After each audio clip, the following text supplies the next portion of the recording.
अस्सलाम वालेकुम दोस्तों। ये वीडियो मस्जिद अक्सा की तारीख का दूसरा हिस्सा है। पहला हिस्सा देखने के लिए ऊपर आई बटन पर क्लिक करें। मस्जिद अक्सा की तारीख हज़रत मोहम्मद सल्लल्लाहु अलैहि वसल्लम से लेकर 1917 तक। मस्जिद अक्सा बहुत सारी वजूहात की बिना पर पैगम्बर इस्लाम हज़रत मोहम्मद सल्लल्लाहु अलैहि वसल्लम की ज़िंदगी में एक बहुत ही मुनफरिद मुकाम रखती है। सबसे पहले जैसा कि मस्जिद अक्सा अपने बहुत से साथी अम्बिया अलैहिस्सलाम की ज़िंदगियों का मरकज़ी हिस्सा थी, जिनके साथ इन्होंने एक गैर मामूली बंधन का इश्तराक किया। जैसा कि हज़रत मोहम्मद सल्लल्लाहु अलैहि वसल्लम ने सिखाया, इस्लाम एक तसलसल तकमील और कमाल है। अल्लाह के तमाम अम्बिया बशमूल हज़रत आदम अलैहिस्सलाम, हज़रत नूह अलैहिस्सलाम, हज़रत इब्राहीम अलैहिस्सलाम, जिनमें से हज़रत मोहम्मद सल्लल्लाहु अलैहि वसल्लम अपने बेटे इस्माइल अलैहिस्सलाम के ज़रिए औलाद थे, की तरफ से तबलीग का मज़हब और पैगाम हज़रत मूसा अलैहिस्सलाम, हज़रत दाऊद अलैहिस्सलाम, हज़रत सुलेमान अलैहिस्सलाम और हज़रत ईसा अलैहिस्सलाम के चंद नाम। मस्जिद अक्सा भी तारीफ़ के मुताबिक इनकी ज़िंदगी और दिल में मरकज़ी मुकाम रखती है। इसके अलावा हिजरा के दूसरे साल तक नबी अकरम सल्लल्लाहु अलैहि वसल्लम मुड़ गए और मस्जिद अक्सा का सामना अपनी नमाज के लिए किया। अगरचे उनकी ज़िंदगी में मस्जिद अक्सा की इस कदर अहमियत की सबसे यादगार वजह यह है कि ये वो जगह थी जहाँ से उन्होंने इसरा की रात का सफ़र किया, और ये वो मुकाम था जहाँ से उन्होंने अपनी मिराज को आसमानों तक पहुँचाया। अहादीस की किताबों में हमें मालूम हुआ कि रसूलुल्लाह सल्लल्लाहु अलैहि वसल्लम रात को खाना काबा की ज़ियारत के लिए गए और सो गए। हज़रत जिब्राईल अलैहिस्सलाम, जो कि एक फ़रिश्ते थे, उन्होंने फिर उन्हें बेदार किया और उन्हें बरक नामी एक परों वाले सफ़ेद जानवर की तरफ ले गए। ये बुराक पर था कि फिर रसूलुल्लाह सल्लल्लाहु अलैहि वसल्लम ने यरूशलेम का सफ़र किया, एक ऐसा सफ़र जिसमें आम तौर पर 40 दिन लगेंगे।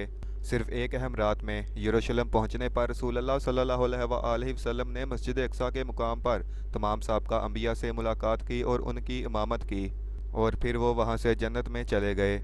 इसरा का सफ़र एक ऐसा अहम मौका था कि अल्लाह ताला ने कुरान पाक में इस सफ़र से मुतल्लक आयात नाज़िल की, जिसका तर्जमा कुछ ऐसा है कि वो पाक है जिसने अपने बंदे को रात के वक्त मस्जिदुल हराम से मस्जिद अक्सा तक सफ़र के लिए लिया, जिसके अहाते में हमने बरकत दी ताकि हम उसे अपनी निशानियां दिखाएं। बेशक वो सब कुछ सुनने वाला, देखने वाला है। पैगम्बर इस्लाम हज़रत मोहम्मद सल्लल्लाहु अलैहि वसल्लम की वफ़ात के बाद इस्लाम के दूसरे खलीफा, जो पैगम्बर इस्लाम के करीबी साथी भी थे, उमर बिन खत्ताब दाखिल हुए और रहम के साथ यरूशलेम को आज़ाद कराया। 40,000 सहाबा के साथ इस वक्त मसीही रहनुमा की दावत, बगैर खून बहाए और शहर के अंदर दूसरों की जानों, अमलाक और इबादत गाहों के तहफ़्फ़ुज़ की ज़मानत के साथ जो वहाँ रहना चाहते थे।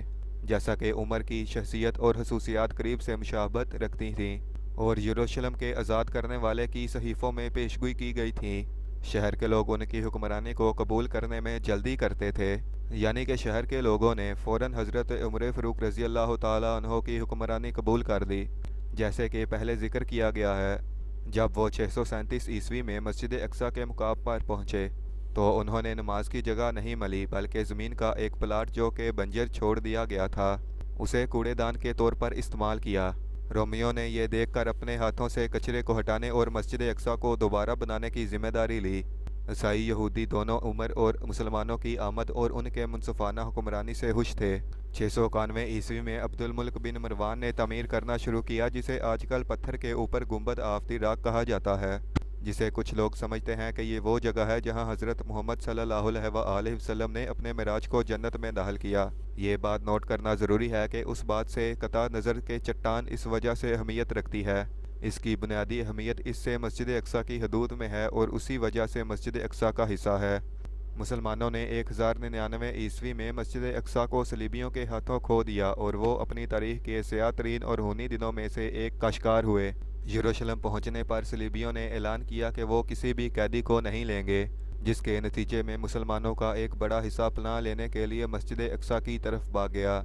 सलीबियों ने बाद में मुबारक मस्जिद में घुसकर अंदर हज़ारों मुसलमानों का कत्ले आम किया।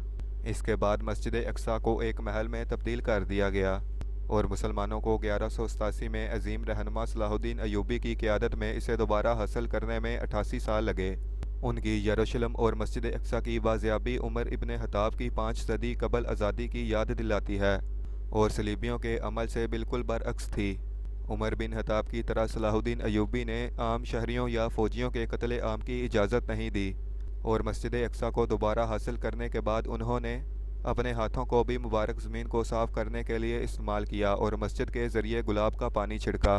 मुसलमानों ने एक बार फिर यरूशलेम और मस्जिद अक्सा का एक ख़ास अरसा यानी तकरीबन 8 सदियों तक कंट्रोल किया और उनकी हुक्मरानी अमन, इंसाफ और खुशहाली की हामिल थी।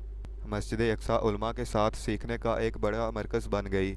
दुनिया भर से इसके मुबारक अहाते में पढ़ने और पढ़ाने के लिए सफ़र किया जाता था। तकरीबन इस पूरे अरसे के दौरान ईसाइयों और यहूदियों को हिफाजत और तहफ़्फ़ुज़ फ़राहम किया गया और उनके हकूक़ को अहले किताब की हैसियत से इज़्ज़त दी गई। तो दोस्तों, ये थी आज की वीडियो। ये मस्जिद अक्सा की तारीख़ का दूसरा पार्ट था। पहला पार्ट एंड स्क्रीन में शो हो रहा होगा, वहाँ पर क्लिक करके आप इसका पहला पार्ट भी देख सकते हैं। तो चलिए दोस्तों, अगली वीडियो में मिलेंगे। तब तक के लिए अल्लाह हाफिज़। और जाते जाते चैनल को भी सब्सक्राइब कर जाएं और हमारी हौसला अफजाई के लिए वीडियो को भी लाइक कर दें।